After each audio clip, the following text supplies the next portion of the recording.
Personality आपने देखा होगा, अभी बहुत स्टार्टअप का जमाना चल रहा है, गवर्नमेंट भी बहुत जोर शोर से जो है स्टार्टअप के संदर्भ में जो है प्रोपेगेंडा या सारा कर रही है। लेकिन मालूम है आपको 99% जो है स्टार्टअप अपने हम फेवर जानते हैं कारण? हाँ, एनीबॉडी एल्स? 99% स्टार्टअप क्यों फेवर है? एक सिर्फ फाइनल मैं चाहूंगा तो हाँ नहीं, ये है कोई भी चीज की जो है ना आवश्यकता, जितने भी स्टार्टअप आते हैं या तो अपने यहाँ इंडिया में जो स्टार्टअप आ रहे हैं या तो किसी से कॉपी किया हुआ है। एक काम तो ये है, आप किसी भी स्टार्टअप के संदर्भ में अमेरिका का अध्ययन कीजिएगा, आप देखेंगे एक इनोवेशन होता है, नया चीज होता है। और नया चीज क्या रहता है?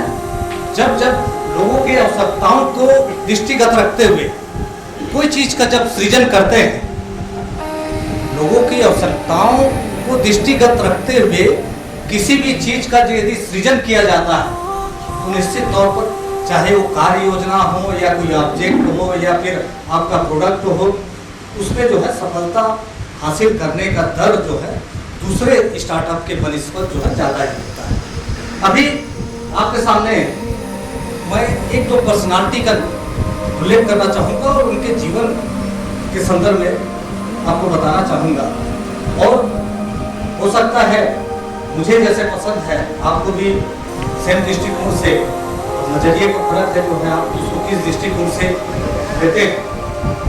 तो पहला मोहम्मद यूनुस, ये फोटोग्राफ देख रहे हैं, मोहम्मद यूनुस का नाम आपने सुना है? नहीं सुना। मोहम्मद यूनुस एक अर्थशास्त्री बांग्लादेश के, जिनको जो है नोबेल पुरस्कार से सम्मानित किया गया। चेहरे मत जाइएगा, पर्सनालिटी में जाइएगा। जो है उनके किए गए कंट्रीब्यूशन, उसके संदर्भ में मैं चर्चा करना चाहूँगा कि कोई भी आदमी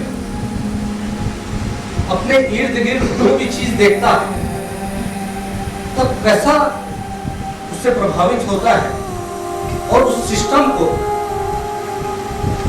वो बुराइयों को दूर करने के लिए कोई भविष्य दृष्टि का सृजन करता है। उसी के संदर्भ में है। अभी हालांकि ये आपको ब्लॉग के मार्फत से मैं बताना चाहूंगा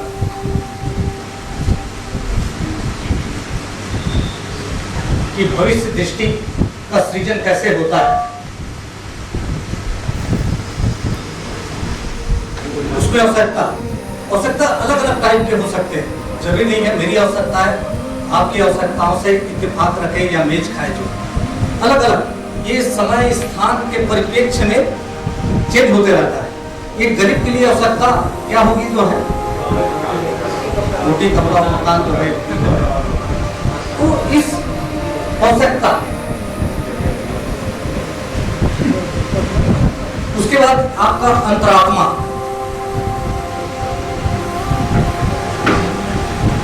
ये आवश्यकताओं को भापना पड़ता है। ये जो आवश्यकताएं हैं उसको जो है भापना पड़ता है कि क्या आवश्यकता है। आप आवश्यकता तो पता चल गया, आप आइडेंटिफाई कर लिए। ये इस दृष्टिकोण से बता रहा हूँ। देखिए समाजशास्त्र या फिर सोशल साइंस में जो है ये बोलते हैं कि इसमें जो है भविष्यवाणी करने का गुण नहीं होता। ये भी एक तरह से जो है साइंस ही है। और ये फार्मूला का जो भविष्य दृष्टि के सृजन के संदर्भ बता रहा हूँ, जीवन की किसी भी फील्ड में आप अप्लाई कीजिएगा तो काम आएगा। उससे आपके प्रॉब्लम सॉल्विंग में खास करके HR वाले भी ध्यान देंगे। जो है प्रॉब्लम सॉल्विंग बहुत, और इसी को सृजन करके आदमी, कोई भी एक सामान्य आदमी जो है ऊंचाइयों को छू सकता है। तो जैसे अभी अपन मोहम्मद यूनुस के संदर्भ में चर्चा कर रहे हैं, तो अब आवश्यकता को अपने को भावना है। उसके बाद आपके अंतरात्मा, इनर हार्ट को ललकारना पड़ेगा। तो चीज़ अभी नहीं है ना। अब आवश्यकता है और अपने इनर हार्ट से उसके संदर्भ में एक सोच नहीं रखेंगे तो आप सफल नहीं हो पाएंगे। तो सेकंड चीज है आपके अंतरात्मा को ललकारना है, ललकारना है। उसके बाद आपका जोश और प्रतिभा, और ये जहां ये सभी का नेक्सस होगा वो आपका भविष्य दृष्टि का निर्माण है।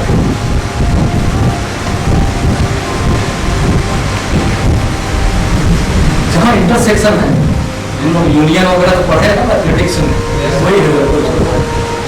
तो जहां ये कट पॉइंट, जहां कॉमन पॉइंट है, उसमें आपको भविष्य दृष्टि का सृजन करने का अवसर मिलेगा। तो मानवीय आवश्यकता को भावना है।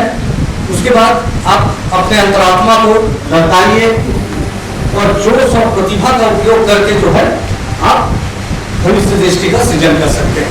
इसलिए हमने कहा कि मानवीय आवश्यकता को भावना, अंतरात्मा को टटोलना, आवश्यकता पूरी करने के लिए, आवश्यकता को ऐसा ऑटोमेटिकली नहीं हो जाएगा, है ना। उसके लिए आपको योग्यता चाहिए और जोश चाहिए, पहले व्यक्तिगत तौर पर, उसके बाद सामूहिक तौर पर, और निश्चित तौर पर उसमें ऑब्स्ट्रक्शन आएंगे और उस ऑब्स्ट्रक्शन को रचनात्मक दृष्टिकोण से सॉल्व करके अपन जो है भविष्य दृष्टि का निर्माण कर सकते हैं। और भविष्य दृष्टि का निर्माण करने का तात्पर्य यह नहीं है कि हम सफल हो गए।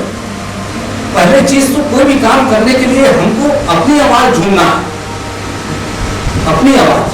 जब तक हम अपनी आवाज नहीं ढूंढेंगे तो दूसरी की आवाज क्या ढूंढ पाएंगे, और दूसरे को दूसरी की आवाज ढूंढने में प्रेरित करना है। तो खैर ये आपको एक डायग्राम के माध्यम से बता दिया। तो एक व्यक्ति का नाम मैंने उल्लेख किया था, जो है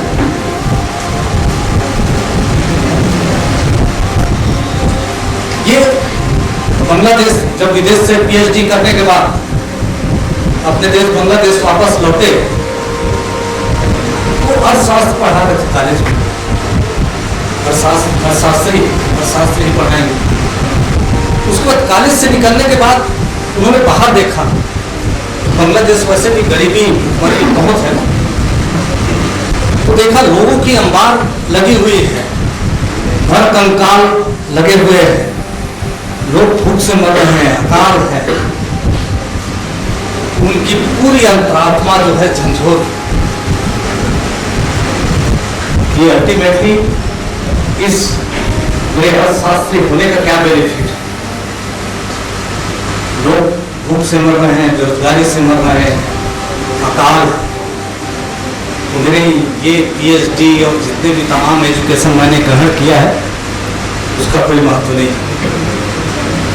उनकी अंतर्दृष्टि ने सर्वप्रथम मानवीय आवश्यकताओं को दृष्टिगत रखते हुए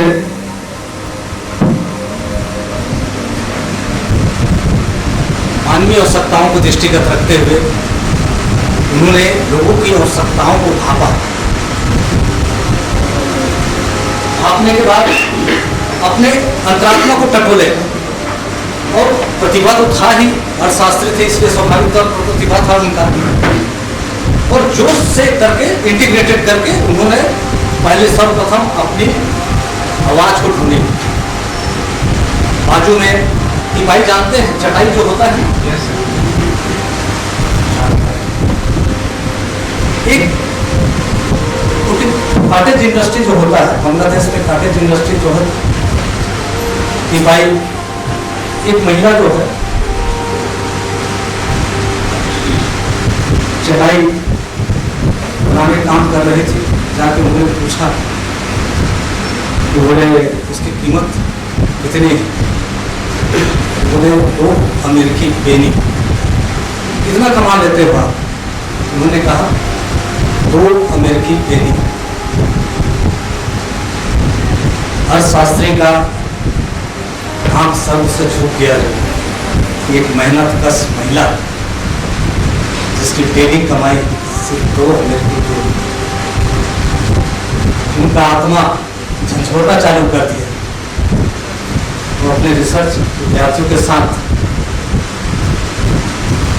उन्होंने इस संदर्भ में सोचना चालू किया और 42 लोगों को आइडेंटिफाई किया। और आपको आश्चर्य लगेगा कि 42 लोग के लिए सिर्फ खर्चा आ रहा था $27। $27 तो $27 बहुत सारे। 42 मेहनत कश लोगों के लिए $27 क्या आपको लगता है? बताएं जो है $27 क्या बहुत अमाउंट है क्या? थोड़ा लाउडली बोलिए हाँ या ना। क्या $27 42 कर्मवीरों के लिए बहुत है क्या? $27 रुपए 42 कर्मवीरों के लिए, उसमें आत्मा ने जो है पूरी तरह उनको झंझोड़ के रख दिया। और वही नहीं, जो तिरपाई बनाने वाली महिलाएं ठेकेदारों से सामान लाती थी और ठेकेदारों को ही वो सामान बना के वापस करते थे। कुल मिला के उनकी स्थिति एक बॉन्डेड लेबर जो रहते हैं वैसी हो गई। अपने शर्तों में ठेकेदार उसको सामान देता था बना के, जो है ये वो पेनी में जो है उसको मतलब महकाना कहा जाए तो अमेरिकी पेनी थी। सोचिए 42 कर्म हीरो के लिए $27 अमाउंट कोई ज़्यादा नहीं। ये चूंकि अर्थशास्त्री थे, अलग अलग बैंक में गए, लोगों से चर्चा किया, बैंक वाले से चर्चा किए। तो पहले तो बैंक वाले इनको देख के, जैसे सरकारी प्रक्रिया से आप लोग गुजरे नहीं होंगे शायद, जो सरकारी ऑफिस जाके देखिएगा, मेरे ऑफिस भी आइएगा। जो मैं तो चाय भी पिलाता हूँ, लेमन टी आदत। और इंडिया का first ISO certified government office मैंने बनाया है। कहाँ पे? रायपुर में। तो कुल मिला के बैंक वाले मैनेजर ने इनको जो है ऊपर से नीचे तक देखा, बोले क्या पागल हो गए? मेरे को नहीं लगता कि आप अर्थशास्त्री हैं, आप गरीबों की बात कर रहे हैं। आमतौर पर बैंक क्या करते हैं, जिनके पास कोलेटरल रहेगा उन्हीं को तो लोन देंगे ना। अब इनको जुनून था, जैसे मैंने 3 चीज बताया था आपको, जो तो फिर अप्लाई करूंगा मैं। जुनून, जुबान, जुगाड़ है आपका एप्लीकेशन। मैं बता रहा हूँ कुल मिला के जो है आपके जीवन के इर्द गिर्द जो घूमने वाले चीज है गणित के बहुत करीब रहते हैं। अब वो है कि गणित के स्वरूप में उसको विज्ञान की तरह आप कैसे उपयोग करेंगे, दैट डिपेंड्स अपॉन यू। अब इन्होंने अपने पॉकेट से $27 रुपए निकाला और उन 42 कर्मवीरों को जो है उन 42 कर्मवीरों को उनसे उनका जीवन स्तर सुधरा। उनके जहन में एक बात आया कि जो है यदि मेरे थोड़े से एफर्ट से इनका जीवन जो है बदल सकता है, तो क्यों ना इसको, जैसे मैंने लिखा था ना, एक संस्थागत रूप में इसको देना है। मैंने तो व्यक्तिगत तौर पर किसी को हेल्प कर दिया। आज भी एक कम से कम मानवीय दृष्टिकोण आप सभी को रखना चाहिए। और ये जीवन में यदि आप भावना रख लिए तो निश्चित तौर पर कहीं न कहीं से आपको दुआ ही मिलेगा। और एक चीज मानिए जो कि ये जैसे ही आपके भावना थाट जैसे आते हैं तो रास्ते ऑटोमेटिकली जो है बन जाते हैं। तो उन्होंने बैंक से संपर्क किया तो पहले तो बोले जो है आप पागल हो गए, बोले जो है गरीबों को कोई विश्वास है क्या, आप किसकी बात कर रहे हैं। तो ultimately he decided to be guarantor. बोले मैं गारंटी लेने के लिए तैयार। अल्टीमेटली ये हुआ तो बोले ठीक है आप ले लीजिए। मुश्किल से फिर जो है और भी एक गांव में प्रोजेक्ट के तौर पर इसको लॉन्च किया गया। और जो छोटे छोटे जो साहूकार से जो पैसा लेते थे ये प्रोवाइड करना बैंक के मार्फत से जो है चालू हो गया। और मजेदार वाली बात यह है कि बांग्लादेश में आज भिखारियों के लिए भी जो है बैंक लोन देती है। कोई देश है क्या बताइए जो है? मेरे ख्याल से तो इंडिया, मैंने जो है नहीं सुना। या आपके जहन में या फिर जानकारी में होगा तो थोड़ा सा बताएं जो है क्या भिखारियों के लिए? यस और नो? यस और नो? तो देखिए उन्होंने बाकायदा जो है भिखारियों के जीवन में अपलिफ्टमेंट के लिए जो है लोन देना चालू कर दिया। आज भिखारियों की भी तादाद उन्होंने अपना जीवन इसे देखिए, बेईमान आदमी कौन होता है या इसके संदर्भ में कमेंट्स नहीं करता, लेकिन गरीब बेईमान नहीं करते। एक चीज जहन में मतलब बहुत सारे जो है बहुत प्रिजुडिस होकर चलते हैं, बल्कि बहुत कमिटेड होते हैं, बहुत कमिटेड होते हैं। बाकायदा उन्होंने पहले 5 व्यक्तियों का ग्रुप बनाया, उनको लोन दिया गया, उन्होंने बाकायदा टाइमली जो है वो पेमेंट कर दिया। बैंक के पास फिर गए, बैंक वाले ने बोला कि हो सकता है 5 लोगों ने रिटर्न कर दिया है, लेकिन बाकी तो कैसे बोल सकते हैं कि दूसरे लोग ऐसा ही वापस करेंगे। आजमाया गया प्रोजेक्ट के तौर पर, उसमें भी जो है सफलता, उनको जोश आया। फिर आप देखिए जो है माइक्रो फाइनेंस के नाम से जो है आज पूरे बांग्लादेश का, पूरे विश्व में माइक्रो फाइनेंस का, स्मॉल फाइनेंस जितने भी है उस नाम से बैंकिंग सिस्टम जो है ये इस्टेब्लिश हुआ है, और गरीबों को जो है उससे लोन दिया जाता है। और लोन बहुत ऊंचे अमाउंट का नहीं है, किसी को $15, किसी को $20, किसी को $200, ये बहुत छोटे छोटे अमाउंट है। एकमात्र यही बैंक है सिर्फ जो है गरीबों को लोन देता है।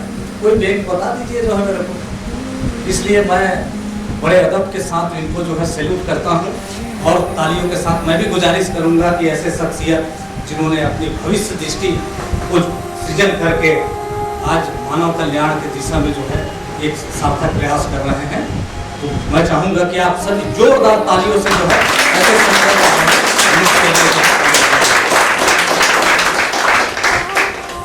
आज माइक्रो क्रेडिट मुहिम के तौर पर जो है पूरी दुनिया में जो है, तो ये आप एक कुल मिला के जो है आपने अपना आवाज तो खोज लिया।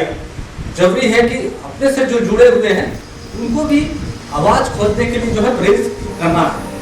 मोहम्मद यूनुस ने जो अपना आवाज खोला, उसकी अंतरात्मा कुछ जोड़ के जो है गरीबों के उत्थान के लिए उन्होंने किया है, वैसा काम जो है कहीं ना कहीं से जो है। एक चीज मैं बोलना चाहूँगा कि जरूरी नहीं है कि हम अकेला कैसे, बहुत जहन में आता है प्रश्न, जो जहन में आता है कि मैं अकेला कैसा, मैं क्यों, मैं कैसे, ये 3-4 प्रश्न आते हैं। तो मैं एक चीज बोलना चाहूँगा कि मैं अकेला चला था ये रागिर, मैं अकेला चला था ये रागिर, लोग मिलते गए, कारवा बनता गया, लोग मिलते गए। तो कारवा का निर्माण ऐसा ही होता है, शुरुआत को किसी न किसी को करना होता है, बाद में चिंगारी और मसाल के तौर पर वो एक आंदोलन का शक्ल लेता है। और बेटर यह है कि हम कुछ न कर पाए, लेकिन आंदोलन में अपनी सक्रिय भूमिका जो है अदा करें, जैसे उन्होंने किया। मेरे जवान से निकले न जो बने, मेरे जवान से निकले न जो बने, आपके हाथ में आ जाए मसाल।